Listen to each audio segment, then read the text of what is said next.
So this meeting is now being recorded. Thank you for attending the fifth and final chat. We have had, well, for me, speaking for myself, we've had a great time together, and I've enjoyed the interaction throughout the 4 weeks and in these chats. So I hope that we can have the same in this discussion. So as we close out the course, for this week, you're going to look at the lean processes from a supply chain perspective. And within this week, you're going to read chapters 8 and 9. You're going to continue to work on your IntelliPath assignments. If you have any assignments that you still have to complete from a assignment perspective and from a IntelliPath perspective, you were will to you have until the last day to complete those. Okay. Also, for this recording, if you're listening to this recording, you have until next Wednesday to support that to submit that extra credit. And again, for any other assignments, you will incur a late penalty for any assignments that you have yet to submit. Okay. And also, you have up until the end of the week to complete the course survey. Please do that. In that, I use that feedback for future courses in terms of what to include and how to make the learning experience better for other students.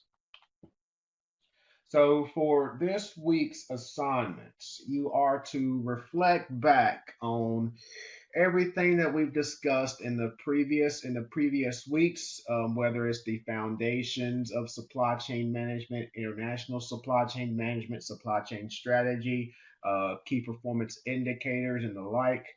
And you are to talk about which concepts that you find to be most applicable to your role, to be most applicable to your goals once you complete the program.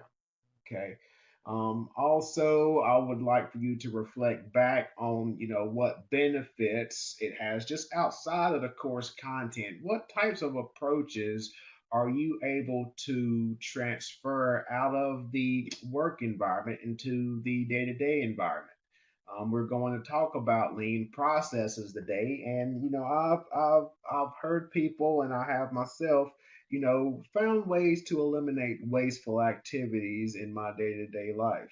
I've found ways to, eliminate processes using the principles in which we're going to talk about today. From a KPI and business analytics perspective, that's just I've kind of transferred my way of thinking, and I've set personal goals and set those smart goals, if you will, those goals that are specific in nature, right? So if I want to publish, by 2021, I want to say, okay, how many articles do I want to have peer reviewed and published?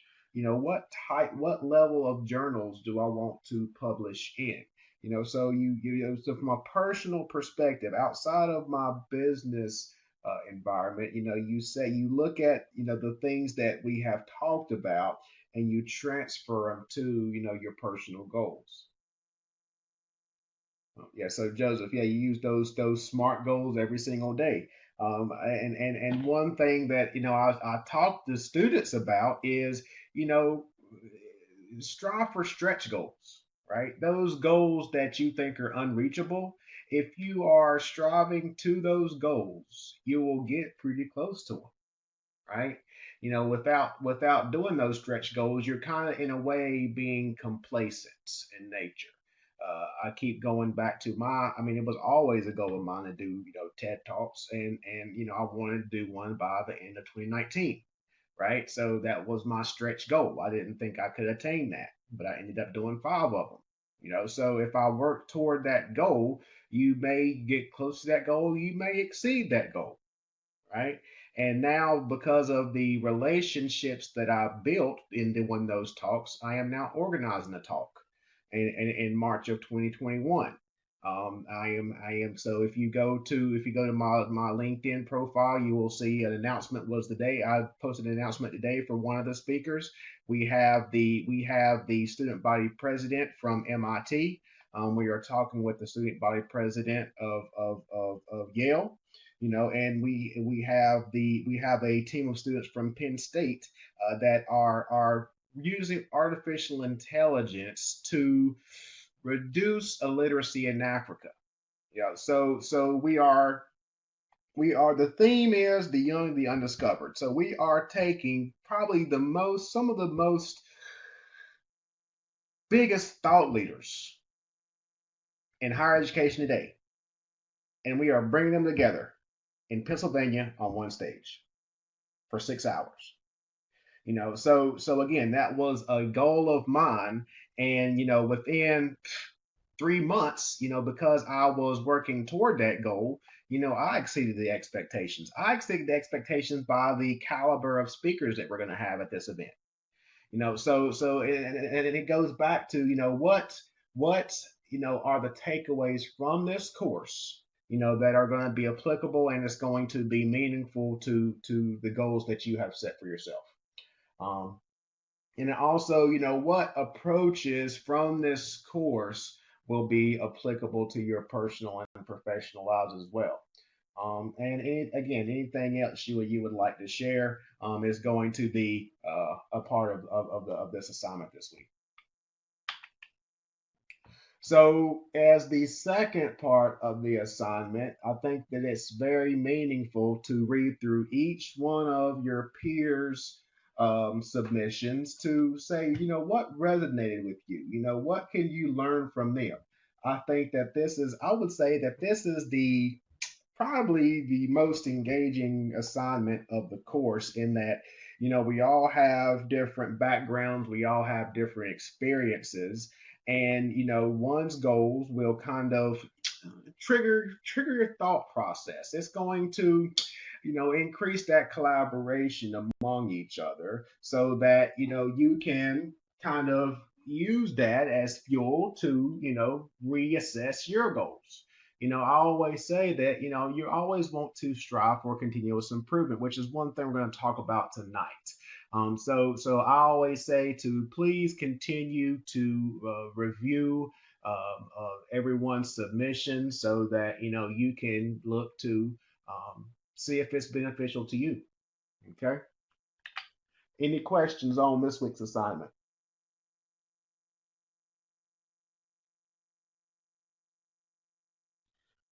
Okay. So, as we talk about lean organizations, once again, I hope that we have an engaging conversation tonight. So, for lean, what is your definition of lean?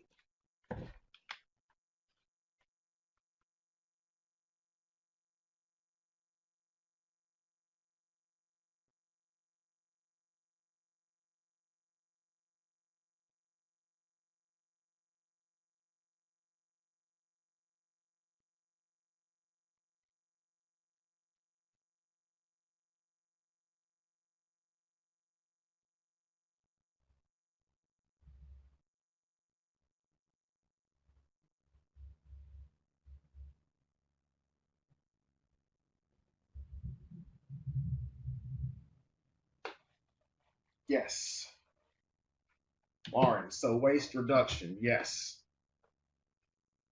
And I like how you say you just left it at waste because a lot of people say, oh, okay, I want to reduce waste from an inventory perspective. Well, that's only one aspect of it, right? I want to reduce waste from an inventory perspective. I want to reduce waste from a scrap perspective. I want to reduce waste from a process perspective. Okay, and being lean is getting to the bone of your business. So what do you mean by that, Angela?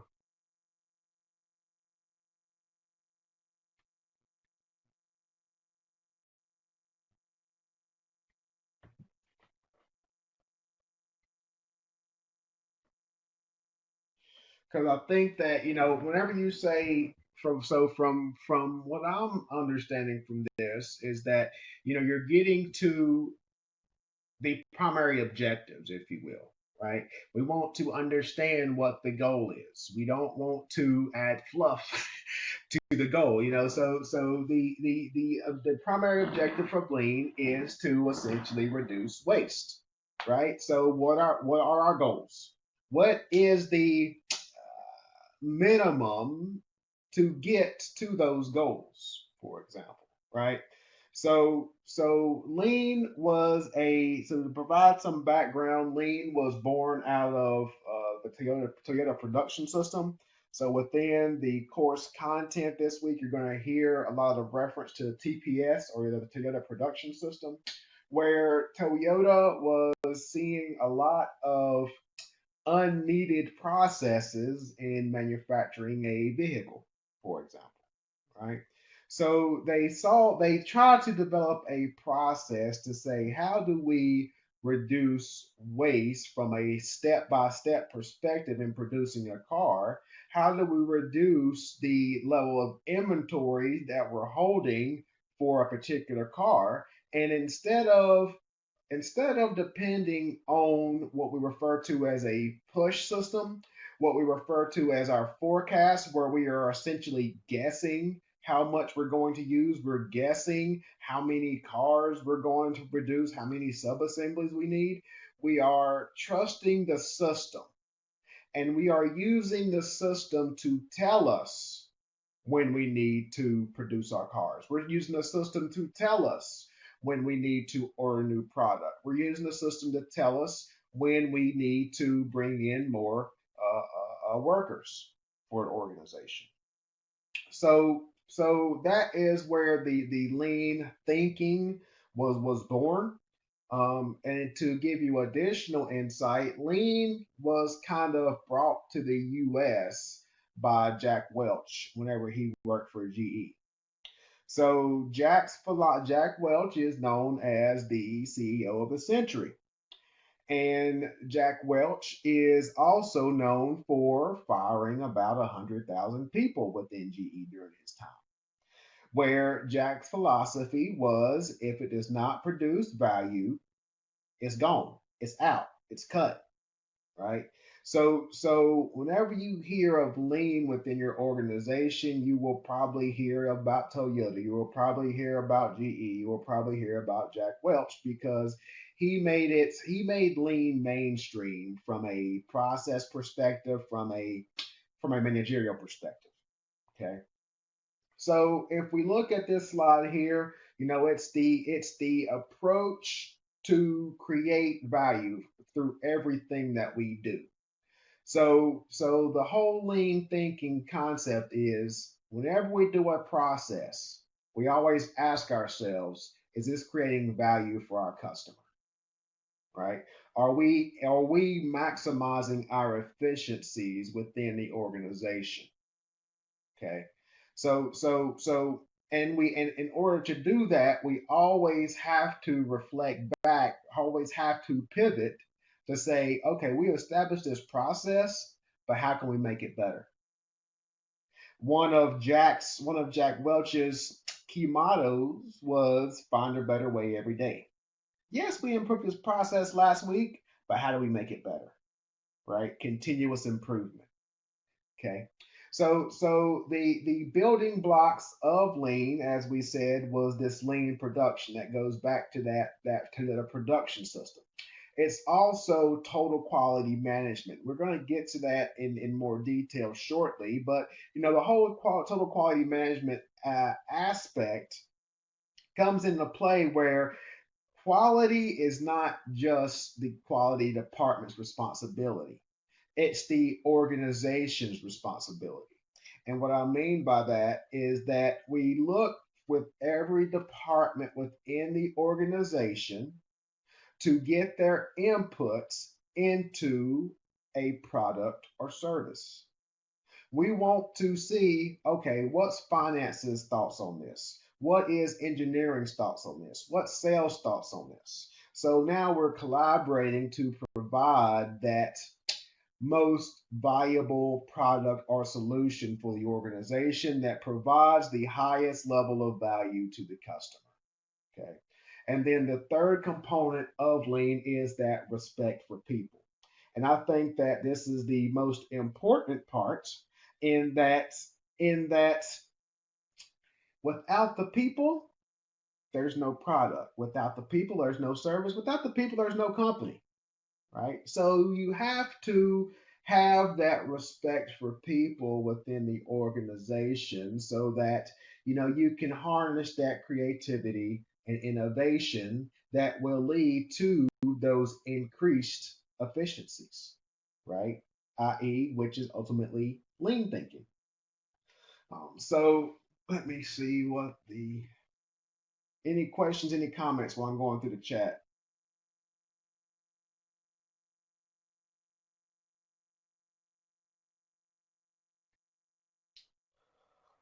Correct. So getting past the meat or the fat and recycling parts and replenish to reuse expenditures within the business. Yes. So Angela, you are correct. We are going to we're cutting the fat. We're getting directly to the objectives, the processes, the products that will only provide value to the customer, right? Value added activities. We want to eliminate the non-value added activities. Gathering information to always upcycle and use, not discard the works of fuels, oils, and back to the preventative care measure. So gathering information to always upcycle and use, not discard the works of fuels. Yeah, so that data gathering, we're going to talk about that when we get to the domain approach, where that data gathering is a primary piece to developing a lean process as well as that continuous improvement piece that I was referring to. Received my Duran Lean Six Sigma yellow belt. You went to Georgetown?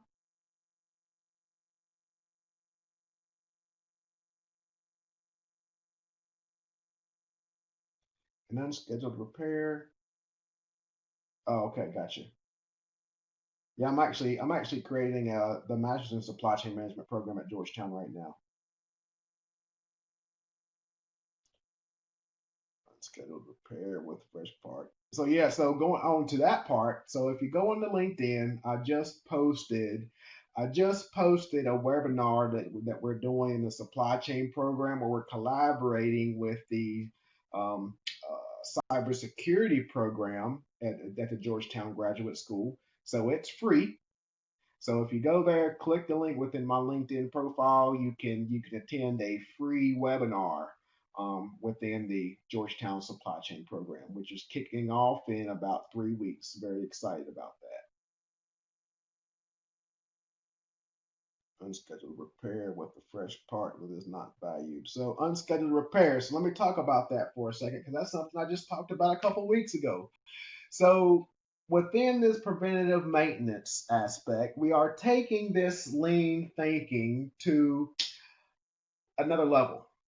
Okay, so we've all heard of preventative maintenance, I should say. We've heard preventative maintenance, but studies have shown that preventative maintenance actually increases costs as opposed to reduces cost. Because although you're putting additional time in preventative maintenance, organizations still have machine breakdowns, right? So we're now taking this a step further with the introduction of artificial intelligence and machine learning. We are now implementing something we're referring to as predictive maintenance. Okay, so we are collecting data from these machines. We are analyzing and measuring how often these machines break down, and we're using that data to predict when these machines are going to break down, which is when we're going to perform maintenance on these machines. Okay, so I probably talk about artificial intelligence and machine learning in probably every other chat, but it is the future and it is something that we're doing to kind of reduce these costs. So whenever we talk about lean, we're now also introducing technologies such as AI and ML because we're going to collect that data and make these operations more efficient. Okay, that makes sense.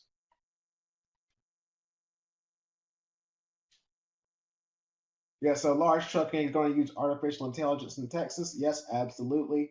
Artificial intelligence is also being used for truck driver safety, where you're trying to Again, predictive maintenance. You are trying to predict when those truckers are going to get tired, for example, and you're going to look at that trucker's driving history, right? You're going to track, that driver's actions or behaviors in real time, and you're going to collect that data.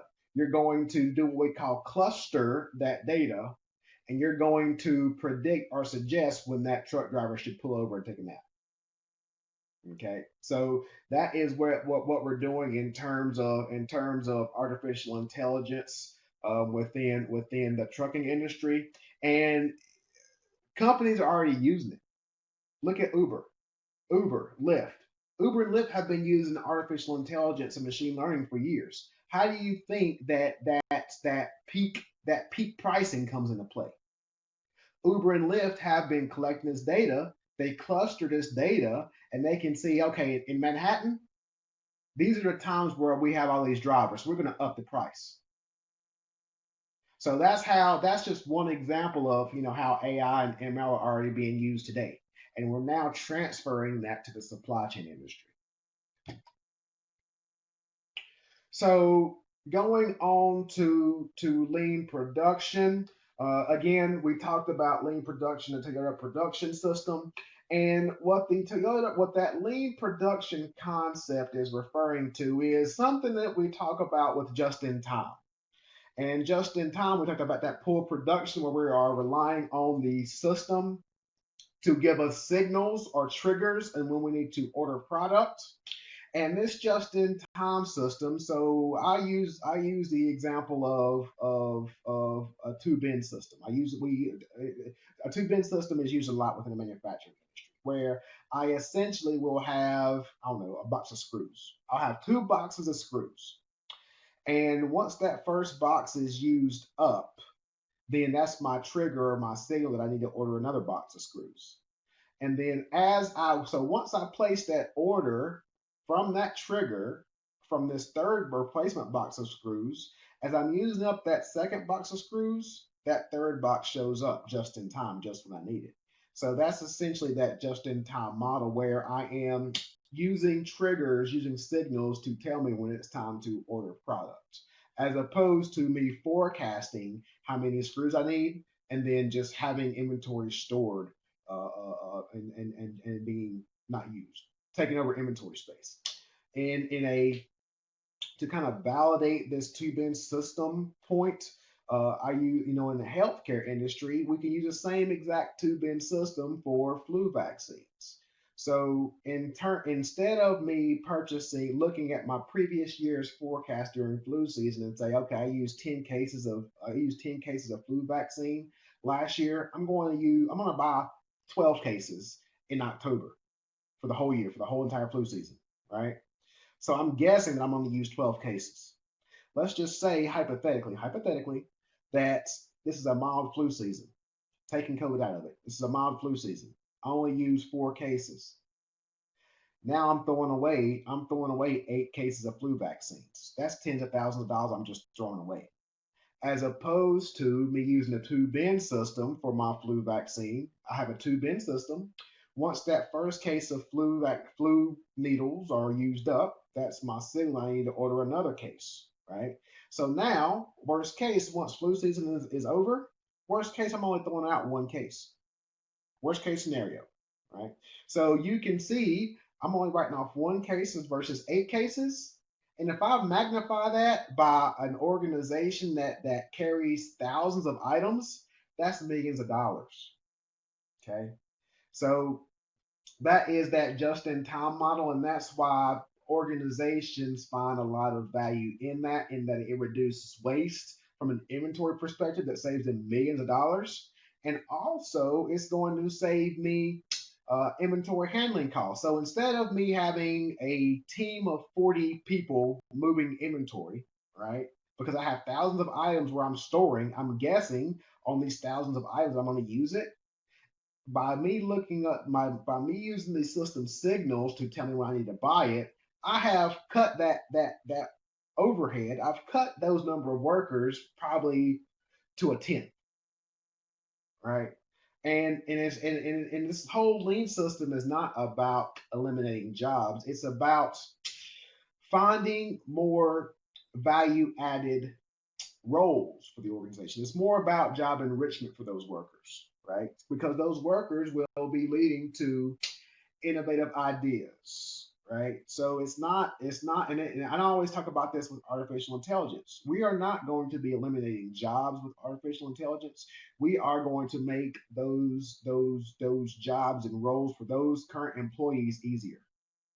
Okay, they're going to eliminate those repetitive day-to-day monotonous processes, and now they can focus on the more meaningful revenue generating processes.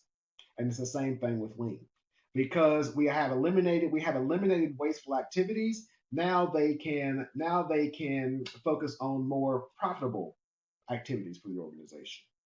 Okay, so there's a few things that came in through here. And keep the comments coming, please. Getting correct information. Getting the correct information to the general public to remote to fear.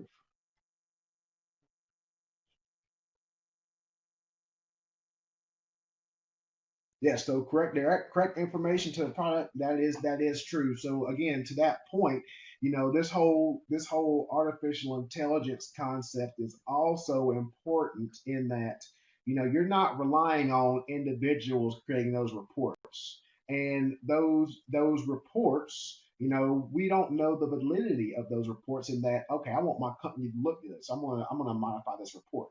But with artificial intelligence, we can have controls in place where you can't modify that data, right? It's the same thing in the trucking industry. You can't. So whenever you had those paper driving logs, I could report it exactly. I could report what I wanted to when I'm driving. I want to make a little extra money. I drove 14 hours. I'm only reporting 8, right?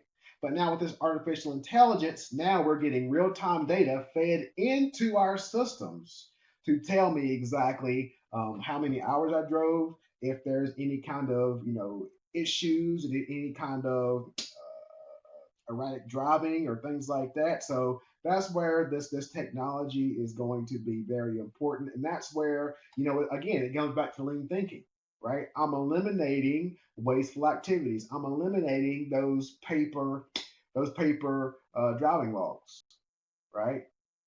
So that's going to make things more efficient. It's going to reduce the amount of errors. It's going to make things more accurate.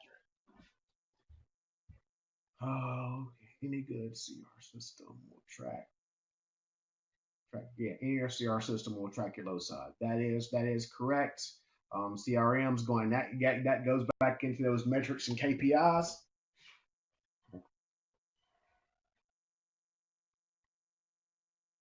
Don't overthink the process. Always keep your eye on the numbers. And yeah, so yes, you want to keep your eye on the numbers, but you also, so going back to that metrics and KPIs discussion, the numbers should only be one aspect of it. I cannot stress that enough. I'm actually working. I was actually working with some of my people today, in that we were looking at reports, and someone came to me and said, "Okay, why is this person's numbers low?" Well, he's been working on a project for me for 3 weeks, right? That's why his report's low. So you have to, and the point I'm trying to make is, you have to look at take it from a mixed methods approach. So we have to look at the quantitative data being the numbers, and the qualitative data in terms of interviews and peer reviews and things like that. So I was interviewed about a person's numbers, and I told, their manager that he was working on something for me for, another project.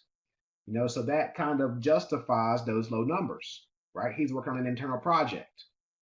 Okay. So that mixed methods approach is very important. Challenging healthcare where employees stay a long time and some of the workforce is resistant to learning. So Lauren, to that point, so when people are, and this is a, I would say, one of the most common flaws in terms of organizational change, where people who are resistant to learning, don't understand the why.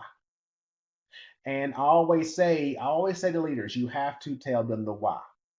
And I say this multiple times throughout courses where whenever I'm doing a Gemba walk, we're going to talk about Gemba walks here because that's a lean process. So a Gemba walk is essentially where we will work with leaders and we're going to go through each department within the organization. And we're going to understand that employee's processes. And we're going to ask the employee, what are your bottlenecks? What do you do? What did you do today? What are your bottlenecks? Once we understand there's bottlenecks, then we let that employee know, okay, there's change coming. And we're going to say what that change is, and we're going to say how we're going to get there, and that's going to be with the employee. And we're also going to say how it's going to positively impact that employee. And that last point is one of the most important points because most people are resistant to change because they don't know the why. And they don't know, well, how's it going to benefit me? Right? And that is very important regardless of organization, I would say 90% of leaders do not communicate that. They just say, okay, change is coming, you're having this training, that's the end of it. Right. But the missing piece to that puzzle to get adoption, to get buy-in, is to let the employee know how is it going to positively impact them. Okay. Accountable for employees and quality of work. So yeah, so Angela, that's an excellent point in that shared accountability is very important. Where if you make the employees accountable and once you tell them how's it going to positively impact you, that's where you go in and say, it's going to make your job easier, and two, we're going to share these successes. So once this project is successful, you're going to have additional job opportunities.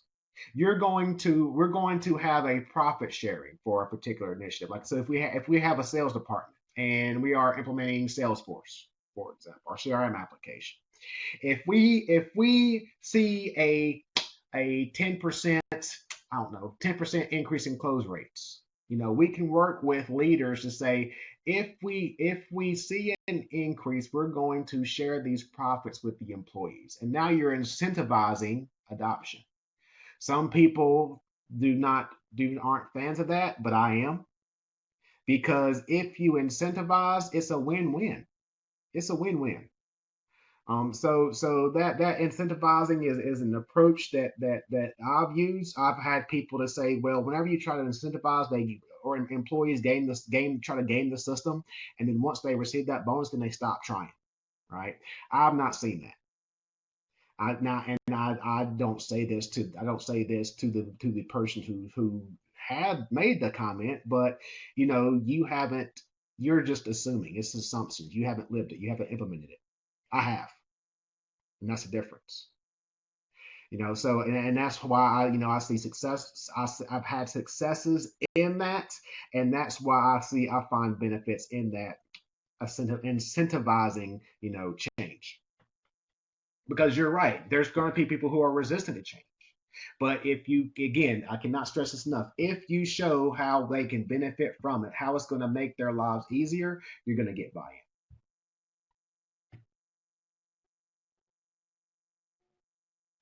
Maybe not just in healthcare, but for any DC area, stay a long time, 1 or 2 hospitals, and won't learn.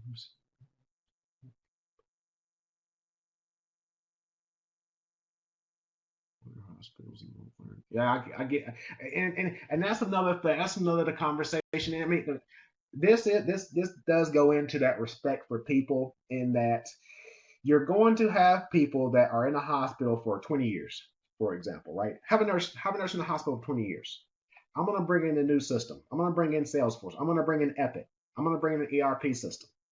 They have always written down stuff on pen and paper. Yes, you may not get that person to convert over, right? But again, you have to try your best, because that person is seen, that nurse that's been there for 20 years is seen as a leader just as much as the director is, right? And I think that nurse that's been there for 20 years has more influence than the director, right? So if you get that nurse in your corner, right? I think you're going to have more buy-in, more acceptance, right? So there may be, again, going back to respect for people, you may have to provide her or him or her with, more attention, in this particular change. But again, you need to continually stress how it's going to benefit that nurse. Excellent conversation. Excellent.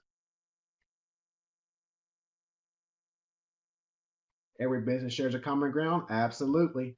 And that's an excellent point where I've worked with organizations for the last 15 years. And every time I go in, they say, oh, we're different. No, you're not. I mean, I can tell you about 15 companies where who said that. And I just rattled off 5 supply chain problems. And they said, how did you know? Every company has the same exact problems, right? And I think, and it comes down to, the root of that is not demonstrating the why for change. That's why you see all these, or a number of organizations have failed projects. When we talk about failed technology projects, it's not the software. People hate SAP. It's not the software. I mean, the world's largest companies run SAP. It's the adoption, it's the implementation, it's the organizational change. That's the problem.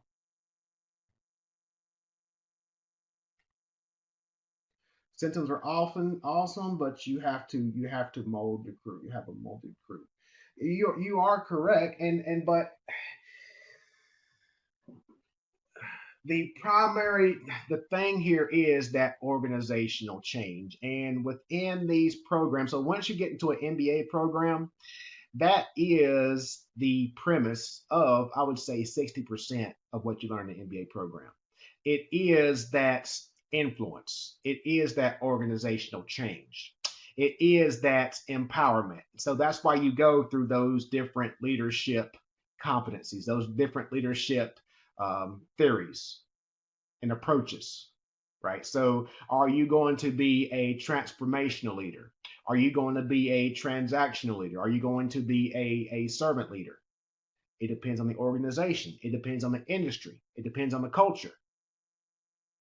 There's no one size fits all. And I would say the optimal leader is one that has a combination of those.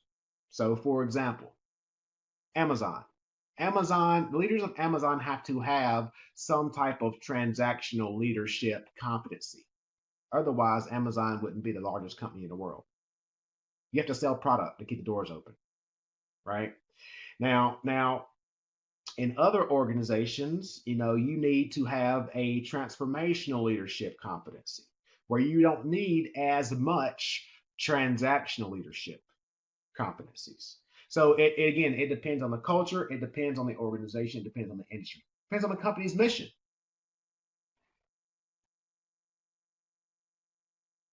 Always stay fresh and present. Yep. So that to that point, whenever you say stay uh, fresh and present, there's one statement out there that says a competitive advantage is only temporary. So whenever you say always stay fresh and present, that kind of validates that point, because if I have a competitive advantage and my competitors see that, they're going to try their best to emulate it.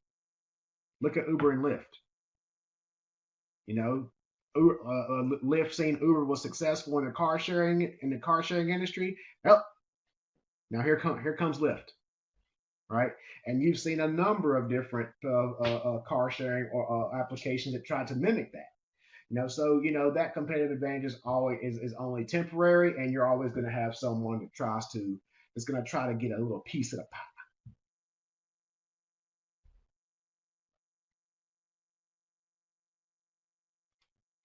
Yeah, mission statement should be clear. Absolutely. So going back to our lean production discussion, again, that Kanban is that visual signal. That's what I was referring to, that two-bin Kanban. There's other flavors of this Kanban where you could have Kanban lights to get a signal. So once I'm running low on my inventory, I can have a light to show the light up, and that that will trigger someone in the warehouse that that particular location or line needs to be replenished. And then you also have signs. So it's also referred to as Kanban cards. So I could have a Kanban board where people within purchasing can go review that board, 2 or 3 times a day, pull all those cards off, and then that's my pretty much my purchase requisition. That pretty much tells me what needs to be purchased. Now, with most ERP systems, we now have electronic Kanban boards where if I have a lean environment and I'm out of inventory, if I'm running low on inventory, I use a 2 bin system hypothetically, right? And that first box or bin runs out. I go into the ERP system that's in the kiosk on the manufacturing floor somewhere, and I click 2 buttons. That sends that notification to the purchasing department. They purchase a product. We're all good. We're ready to go. So that's kind of where we are today. That's where we're going in some environments. All organizations aren't there, but that's an easy way to implement, and that's just another option for in terms of a visual signal, the electronic Kanban board. Again, total quality management is where again the responsibility of quality falls into the entire organization and not just the quality department. One of the greatest tools that is used within total quality management is the voice of the customer, and I would say that this tool is one that can be easily and quickly implemented for free, right? Because of the social media outlets, it's just as simple as sending out a survey on LinkedIn, on Facebook, on IG, on Twitter, right? So now you get the voice of the customer for a particular offering, for a particular customer need, or for people to review a product or service, right? So you have the tools in place, you just have to implement them. The voice of the customer is one of the most important pieces in terms of total quality management. We talked about the respect for people. Those people are going to be what leads our inputs into making your processes more efficient. Um, I would say that another drawback from a leadership perspective is that they depend on their knowledge. They do not always get the input of those on the front lines. They do not get the input of those who are performing those processes every single day. So that is something that should be implemented within every organization, within every single process. We're going to talk about process maps and value stream maps, and I'm going to get to this in more detail. And that respect for people is going to lead to those continuous improvement initiatives. Again, you need to find a better way every day, even if you've just implemented a process. And we're going to get to that in more detail once we go to the DMAIC approach.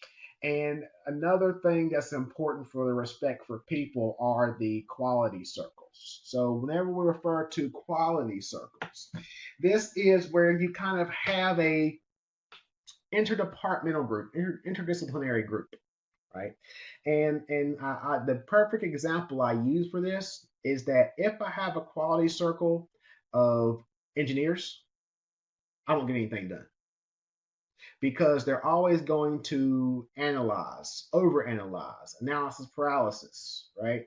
So you need to have a mixture of different characteristics, of different attributes. So going to Angela's point, you need to have people with different personalities and different strengths to be a part of these quality circles. So yes, I need an engineer for product development, but I also need someone with project management competencies so that we can get things done, right? So that's one thing that's very important whenever we're talking about quality circles. So going to the overview of the lean philosophy, we talked about the elimination of waste. So that elimination of waste is to eliminate those non-value added activities, those activities that do not provide value to the customer. They need to be eliminated. We need to take a broad view of the lean philosophy in that we need to look at the organization as a whole. We need to look at all facilities within my operational network. So if I have a distribution center of, so for example, Amazon has 60 or 70 different distribution centers in the US. So whenever they're looking at lean processes, they need to look at the broad spectrum of all distribution centers and say, if I'm implementing this lean process, is it going to be transferable to all 60 or 70 DCs? Right? So that's what we're referring to whenever we look at it from a broad view. We need to make it simple because Amazon has so many distribution centers. If they are going to implement a process, it needs to be simple so that everyone within each distribution center can implement them. Right? So that it's simple where I can hop on a Zoom call, explain it in 30 minutes to each DC manager, and it can be implemented. It's quick, it's easily understood, and it can be quickly implemented. Okay. Again, continuous improvement. We talked about that. To once we've implemented a process, we need to continue to find how we can improve on it. And visibility, it needs to be, that initiative needs to be visible. We need to promote it. So, for example, for our town hall meetings, for example, if we have performed an improvement initiative across all sites, we need to show it. We need to brag about it. We need to be happy about it. And then you also need to be flexible so we can adjust. It does not to be that change does not have cannot be rigid in nature. Although Amazon, operates under the same, although the DCs within Amazon, let me back up, operate under the same umbrella, because of demographics, because of cultures within the each facility, you may have to make small adjustments. So those particular initiatives need to be flexible so you can make those adjustments.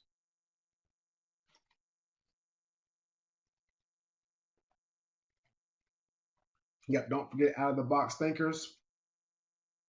Yeah, so that is one of my mottos. I mean, actually, I just did an interview with Penn State uh, for the alumni chapter, and they normally ask, what is your career tip? And I came back and said, I say, challenge the status quo and think unconventionally. And she said, what? I said, that's what led to my success. I said, if you are a yes man, which I can't stand, for example, you do not contribute to the innovative thinking of the organization. That tunnel vision does not lead to these thoughts that could look for increased efficiencies from a lean perspective. So that's why I talk about where you want to challenge the status quo. You want to find better ways of performing processes. The status quo is what got the inefficiencies within the organization today. That's why I need to be challenged. And you as a leader need to think unconventionally. That's why you were hired.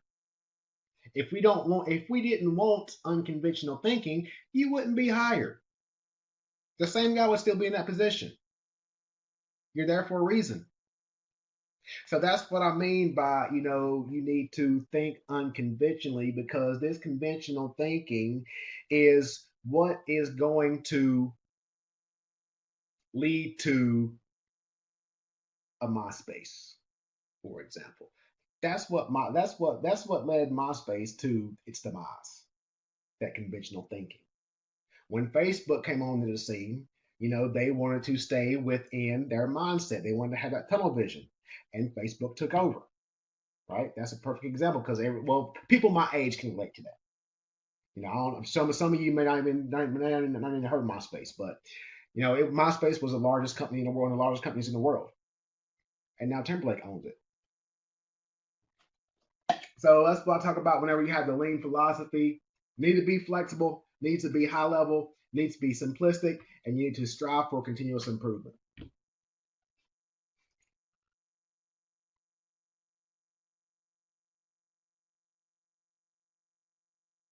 Partnering relationships. Let's see here. Partnering relationships are extremely important. Yes, Angela, you are absolutely correct. Without buy-in, it's just you're doomed for failure if you don't have buy-in. Innovation is talked about in union represented organizations are challenging. You are exactly correct on that one, Lauren, because I was in one organization. I think I shared this one with you all before. I was calling into one organization. They were trying to self implement an ERP application. They were union. I walk into the plant floor, desktops are broken. And it was because the union was resistant to change, and the union was not going to tell leadership who broke the desktops. And the root of the problem was that the owner just simply tried to force this new system down the union's throat. But again, once we did the Gemba walk together, and we told each individual of the union how this was going to make their job easier, they adopted to it. So instead of them walking literally about 2/10 of a mile about every 2 hours to report their production, they walk 3 steps, report their production on the new ERP system, and they're back to work. And because they were on a piece rate, which means that you get paid on how much you produce, they were all aboard. They were all on it. Because I don't have to walk so far, now I can produce more, I get paid more. Again, goes back to the why. Simple resolution.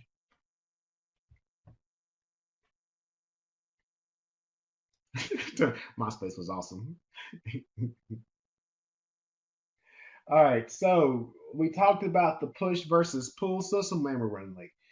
We talked about the push versus pull system. Again, that push system is that forecasting based model where we are being proactive in guessing how much inventory we need. And that pull system is more where we're trusting the system based on that just in time lean approach. And that's going to lead to minimal inventory. So, yeah, Angela, for forecasting correctly, so I want to say that it is an understanding that forecasts are never correct. You're never, ever, ever going to get spot on your forecast. If you could, that company would be one of the largest companies in the world, right? So you try to minimize that forecasting error with the forecast. And I would say what we're experiencing right now, we are going to have high forecasting errors for probably the next year in all industries, no matter what. I don't think there's any way to get around it. There is research that we are currently working on right now to kind of smooth out these forecasting spikes that we're going to get that came in since March and are still coming in from organizations. Because I think we're now getting at normal production levels. After 5 months now. So those forecasting numbers so again, think about a manufacturer who has thousands of parts, and none of those forecasts are correct. So it's a huge undertaking to look at what the system is telling them what they need to purchase and say, okay, how far is this off? How much did the pandemic impact this forecast? Right? And if we do it for thousands of items, we would never get done. So you have to make that managerial decision as to, okay, which items are we going to analyze, because we cannot analyze all of them. Okay. But the implementation of that situation is essential right now for those who are trying to achieve commission. So for those commissions, organizations need to make adjustments, because yes, they're going to try to make their commission and sell their commission, but then you're compounding the issue. Yes, I understand that those salespeople are trying to make up for, whenever production was shut down, but you're compounding the problem. If I'm overproducing and the customer cancels the order, now my company is in worse shape. So now they might have to potentially have layoffs, right? So those and all these are excellent, amazing points, and these are supply chain problems that we're dealing with right now. And that's why this discipline is so very important. Exactly what you're talking about.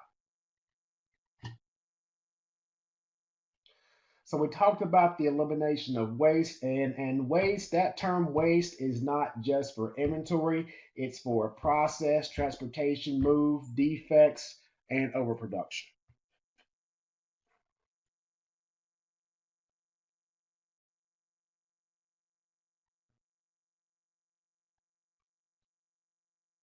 Let's see here. So it's a whole new world for it being for business models based on base. So yeah, so the business models indeed have transitioned, business models have switched, and supply chain partnerships have changed and shifted.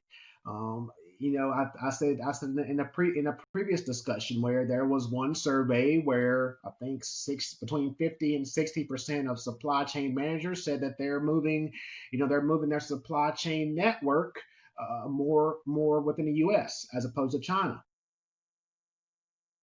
So that's where we're at whenever we're looking at our supply chain network. So I'm going to try to just go for 10 minutes longer. I know that some of you have another class. I know that Tim normally has another class. So for Lean Six, so you might hear of the term Lean Six Sigma, where Lean and Six Sigma are actually two different things. Yeah, see you, Tim. So although Lean, the objective is to reduce waste, the objective of Six Sigma is to reduce variation.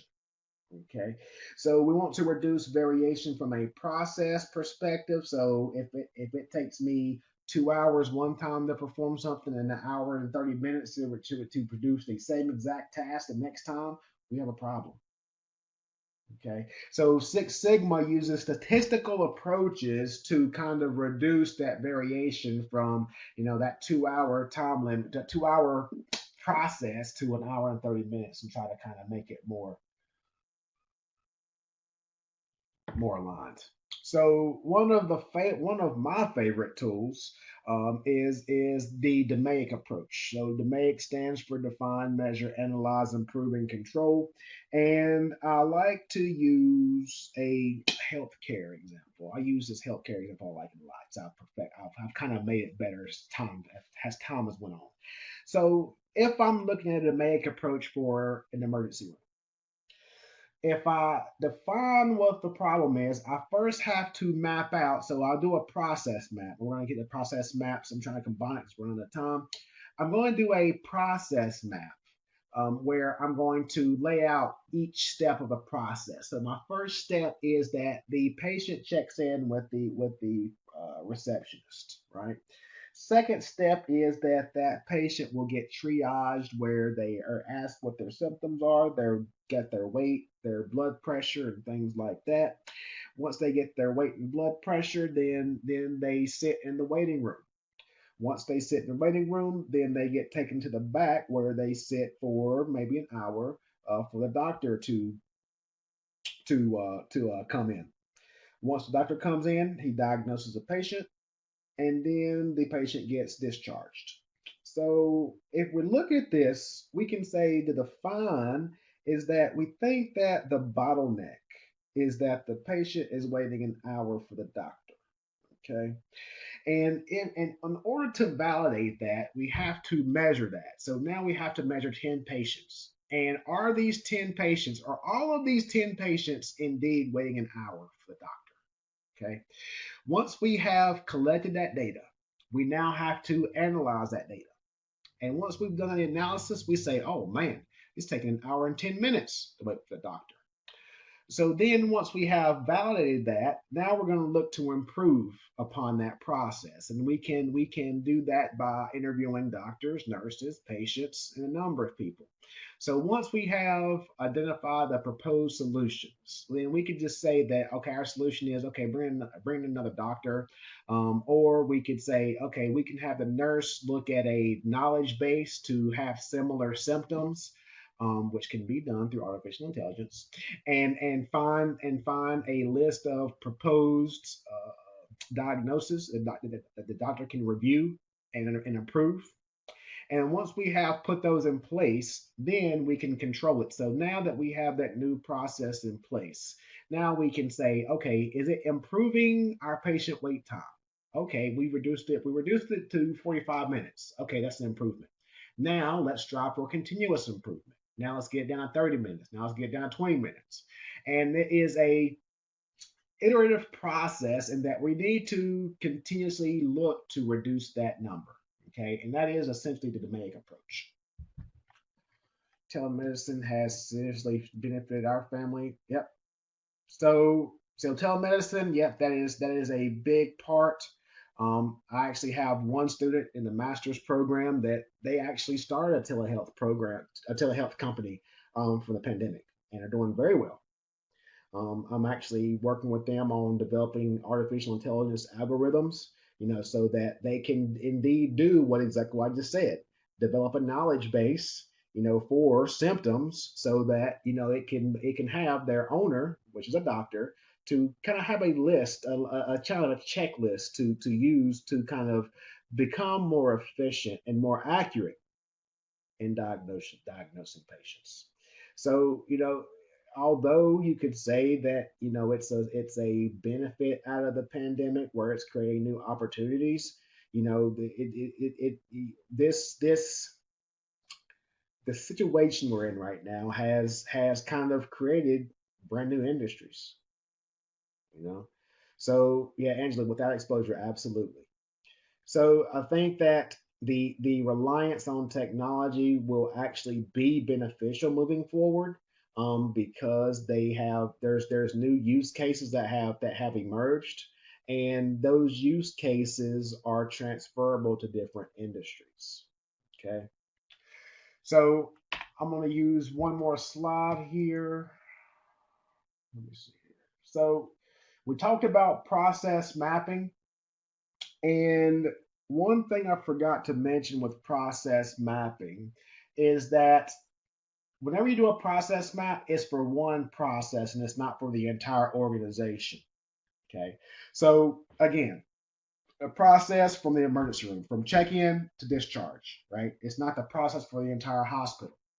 With a value stream map, the value stream map takes that process map a next step, an additional step, in that you're going to map out all those steps that we talked about, but you're also going to put in how long each process takes in minutes, right? You're also going to map out what the percentage of time that process is complete and accurate.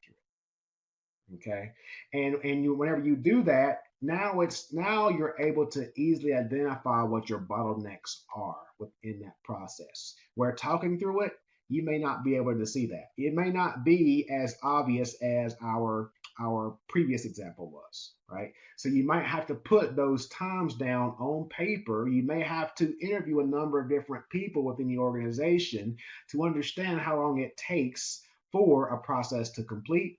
You may have to understand how long it takes for that process to sit before that next process can be picked up. So this value stream map is a great tool in that it provides maps out that current state. It gives you the bottlenecks, and then the next step of the process of the value stream map is you map out the future state. Once you have identified the future state, then you go through the exercise again to put how long these processes are taking, the percentage complete and accurate, and now you can begin to measure the improvement. Okay, so the value stream, so you have the process map, step one. The current state value stream map is a step two, and then that future state value stream map is a third step. and you're continuously trying to improve on that future state value stream map to reduce waste, to get those times down, to increase that percent complete and accurate. Okay. So that's where we're going to stop at tonight. I'm going to take one last look at the chats. Telemedicine has been beneficial. We would talk about that. Every 3 months and be able to talk to the doctor much better than not having an appointment. Absolutely. Yeah, telehealth is huge. I'm trying to remember the name of that company he started. I think somebody's typing. Let me see if I can look it up real quick. That's pretty sad. I'm working on the can't remember the name.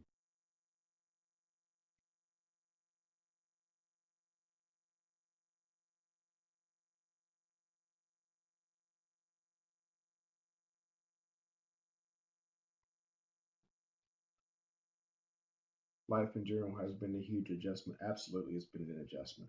But I mean, I'm a technology guy. So I've been preaching, distance education for years. People were against it. People are still against it right now, but it's the future. I mean, as a matter of fact, I think University of Arizona just bought Ashford University because they have realized the importance of distance education. So that's where yes, we're in distance education right now, but that's where the area of higher education is going. And that's going to be the same for this telehealth. People are going to stay with this telehealth offering. They don't want to go to first off, they don't want to go to doctors anyway, right? And now that telehealth is now an option, people are going to stay with it. Especially the elderly. They don't want to get up. They don't want to get up and go out. They didn't want to go out before COVID. Now they sure don't want to go out, right? So there's new areas that have been introduced with this pandemic, and I think that, and especially so within a supply chain perspective, we have seen a big bump in terms of automation from an industrial automation. So robotics for moving pallets, robotics for counting inventory, robotics for producing items with the assistance of workers. So again, that's here to stay. Industrial automation is here to stay. I always say iRobot is here. So and that's one thing that I have actually since March. I have probably went in all in terms of industrial automation and the research and how it's going to impact the supply chain industry. So with that, again, thank you for attending tonight's session. Thank you for your engagement. Like I said, this is kind of, over these 5 weeks, is probably the best engagement that I've had in terms of the chats. It is very good. I always say that, if I can have enough engagement where I can stay on the same PowerPoint for 20 minutes, I'm doing my job. I'm successful. That's a good discussion. I like the engagement. I hope that it is beneficial to your roles in organizations and providing examples of your peers' environments, in that I think that you're going to be able to remember that and retain that information as compared to a listen to me lecture for an hour. Okay. So once again, I'm going to go through the chats.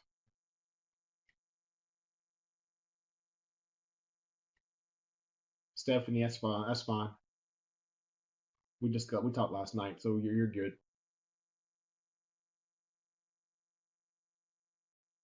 So Angel, you are correct that you're never going to replace workers, in that you still need workers to.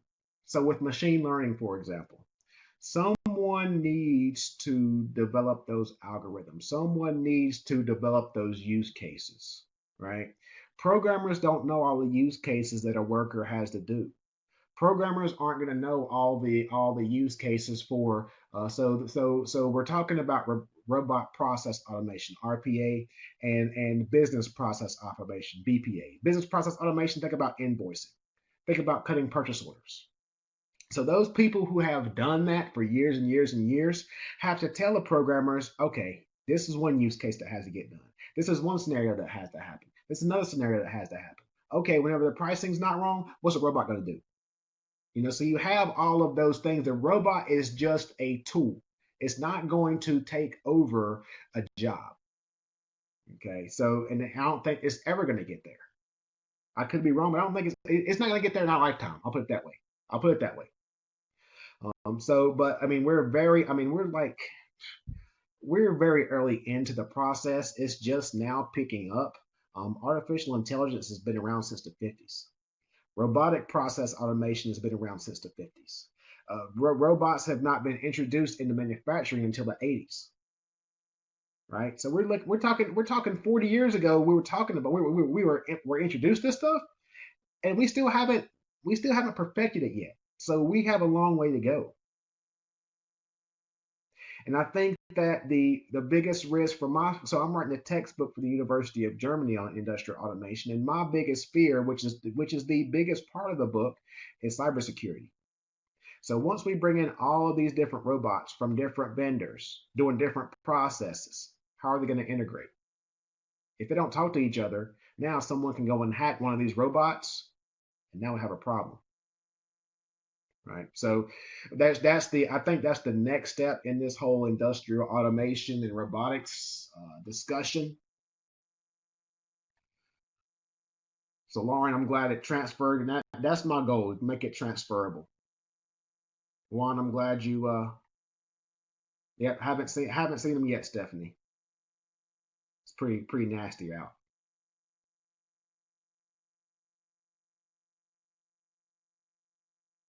I'm glad you enjoyed the course.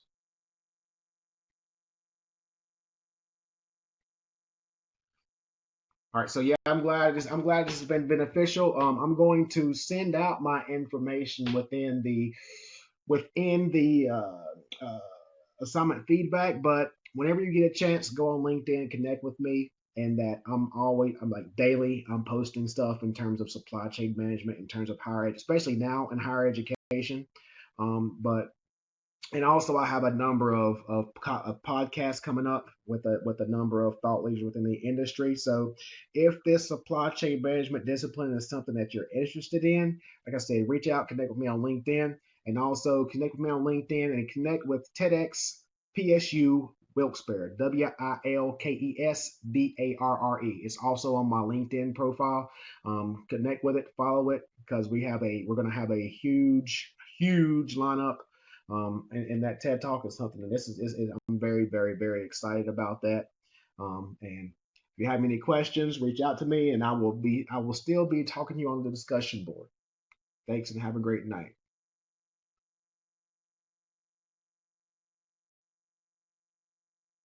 All right, LaShawn, I'll check that message.